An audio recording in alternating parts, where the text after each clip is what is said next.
Welcome to Fantasy Springs. This is all the new themed area in Tokyo DisneySea has to offer.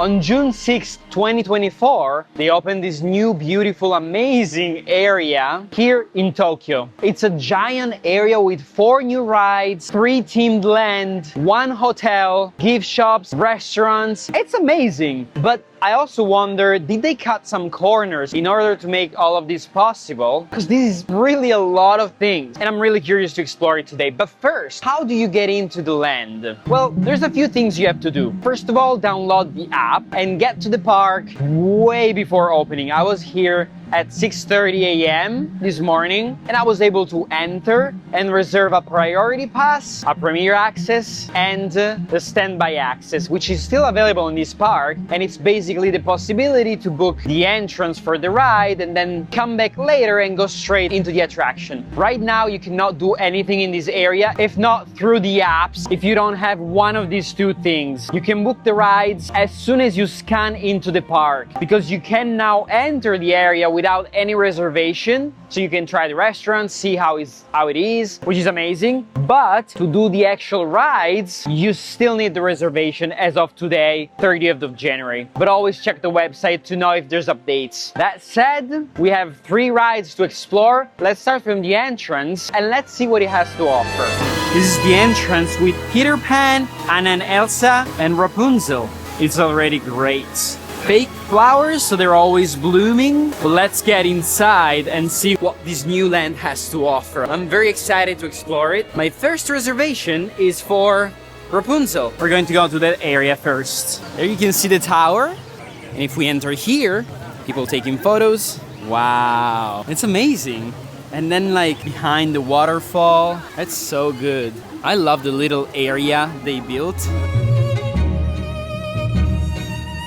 This ride was also the one I was most interested in, because there's no other Tangled ride in any other park. So maybe I was expecting a lot. The queue line is very simple, but beautiful and super well themed. And then you get to this boat ride, which, differently from other boat rides, it starts from the outside. And honestly, I love that it starts this way.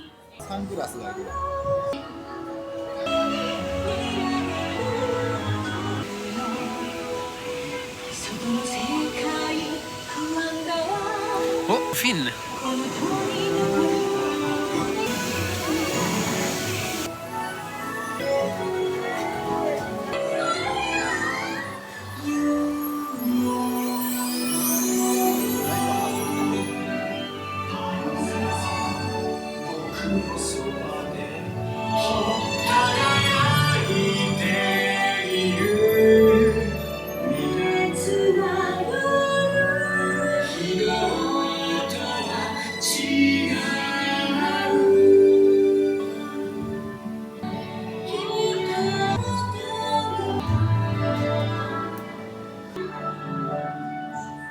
I don't know exactly what I was expecting. It's a beautiful ride, well themed, beautiful animatronics. It starts with an outdoor part and then it goes inside. The only thing, it's short. And even more than that, it's very anticlimactic, meaning there's not a crescendo going towards, you know, the final scene with lanterns, but it actually, that's the only main scene. Like there's a few little things, but that's the main thing. And so instead of like, you know, getting ready for that and then finally, boom, the final effect with lantern and everything, you sit on it, you're still understanding what's going on, and then bam, immediately there's the lantern scene, which is beautiful and emotional, but it's less intense because there's nothing before that, you know? Would love to see a longer version. I'm sure at some point, somewhere, it could happen, but don't get me wrong, it's beautiful. It's just really short and there's not, you know, time to really build a story and make you excited for it, you know? But still, a great ride. After the ride, we find a tavern, which is the first restaurant we encounter in the area. The Snuggly Duckling. It's actually pretty good, and it's the only one that has a themed vegetarian item. Right after eating, we can move towards Peter Pan and the Neverland area. which is probably my favorite so far. Here's a map of Neverland, but then you can actually access the boat of Captain Hook. And inside the boat, there's a few photo opportunities. It's also really busy. Around the back, you can also hear the pirates singing sometimes, some of the characters saying something. It's actually really well made. And I love all the little details. Also, you can hear birds singing in the forest here, which are just sounds. And in the Rapunzel area, you can hear frogs in the bushes. I love these little details that Disney always puts in. And look at these views. Then we get here more inside Neverland with Peter Pan Neverland Adventure, another dark ride in the area that we're going to do now. I scanned in my Premier Access and jumped into the queue, which is amazing, especially the first part. In the inside, it's more simple. And then you enter the pre-show room.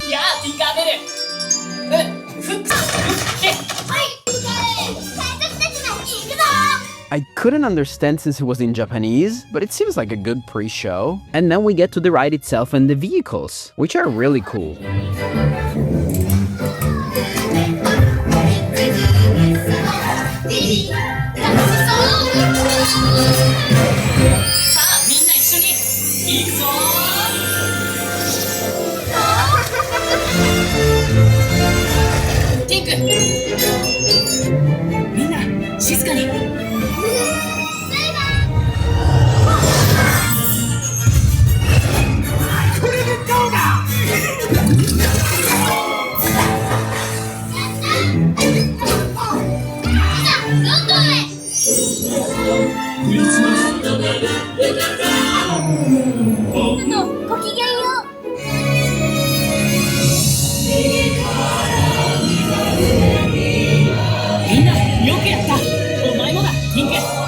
So, Peter Pan Neverland Adventure, it's a cool ride. It's really, really well made. I can't say anything bad about it. However, it's fully screens. And I'm starting to see a few corners cut. Like, they actually opened the giant land with 4 new rides. And like, the whole thing is huge. There's a lot of details, food, and so many things. However, they did cut some corners, like this is not I was thinking, I don't know why, I thought it was, I never spoil myself anything in a new land, in a new part of a park or a park I've never been to, so I didn't know. But what I heard people say that it was a trackless or something like that. It's not. It's kind of like the Transformers at Universal with, like, you know, basically screens and a little bit of theming here and there. But it's really well made. Better than Transformers, better than Spider-Man, but that kind of ride. And the vehicles are used very, very well. The motion is great. A lot of things are really, really great with these. It's just my personal preference. Like, even the 3D, it's amazing. The story looks cool. It's all in Japanese, so I couldn't understand fully. Even the pre-show, which is in there, and it's great, but it's fully in Japanese. So, with the two things combined, not my favorite, and maybe I was also expecting like a real ride. That said, still beautiful, still great, should absolutely do it. But let's go see Frozen, which should be a different version than Orlando, than Hong Kong, than what it's gonna be in Paris. And so I'm curious to see if even that one is like a shortened version, like a smaller one, or if it's better than the other two so far. But here in Neverland, before getting to Frozen, there's one more ride, which to reach, we need to get deeper into Neverland. And that's not all. Oh, a target made by Lost Boys. Oh, I love this. See, all these little details are amazing. Lookout Cookout is the restaurant of the area, which mainly has a few varieties of chicken, and it's a beautiful restaurant. It looks great. Most of it is outdoor, but like on this, under this covered space, and the theming of the ceiling, it's just great. We're starting to see the Arendelle Castle, but first, Fairy Tinkerbell Busy Buggies, which is basically a small ride, like an outdoor dark ride, so it's not dark, a light ride. I really don't know the name. If anyone knows, let me know in the comments below. But it's basically a small little ride in the world of Tinkerbell. It goes around this themed area. It's really simple, it's for kids, but it's still beautiful. I'm also impressed that they were able to like put in like another attraction kind of like this one. It's amazing. We're leaving Neverland to get to Arendelle. Maybe let's go first this way. There's a bunch of stations mainly to wash your hands, but maybe it's also a fountain to drink water. It doesn't say you cannot drink it, so I guess you can. We can also see the Fantasy Springs Hotel. First, this is the village, the big grandiose entrance with the clock, so beautiful, and then a great view on the right and the Arendelle Kingdom. A bunch of photo ops. This colored area, which I thought, you know, some tables could be good down here, maybe only in the summer. And then all of these windows are full of details that you can explore and admire. The castle made this way, like in a plaza, it's beautiful. And inside it's the restaurant, Royal Banquet. Also, sorry for my pronunciation, I'm Italian and, you know, I hope you can still understand everything. Anna and Elsa Frozen Journey. Let's see if this is better. Even for Frozen, Premier Access, very similar queue to other Frozen rides, even though still different. A lot of details of Arendelle, and a beautiful loading station.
Alright, this one is the best attraction of the whole area. It's the most complete, I would say, and I love that it's a different version compared to the others that already exist. I mean, like after you have already 3 around the world, it's good to have something different, like every ride, even if it's the same theme, the same characters, that it's a different story. That makes it for me. That said, it's a beautiful, beautiful version, and it's still a water dark ride. Before ending this tour, I also need to show you, this is the new Fantasy Springs Hotel, which is so beautiful. I love all these little sculptures outside. I mean, giant sculptures outside. There's Mickey and a bunch of different Disney characters, and then a little gift store, plus the Fantasy Springs restaurant, which has a buffet menu. What do I think about Fantasy Springs? It's for sure a great, beautiful, amazing addition to this park, which in the past had less Disney classic movie properties and more things like Jules Verne, a whole Jules Verne area. I mean, different themes than what we're used to in a Disney park, which is what makes it also amazing and different from everything else. However, with this addition, it's also better for kids and more comprehensive. So I think it's very, very positive. There's some corners cut here and there to be able to make all of these, but still, you will enjoy the whole area for sure. It's really an amazing experience, and I was in awe the whole time walking around the area in the park.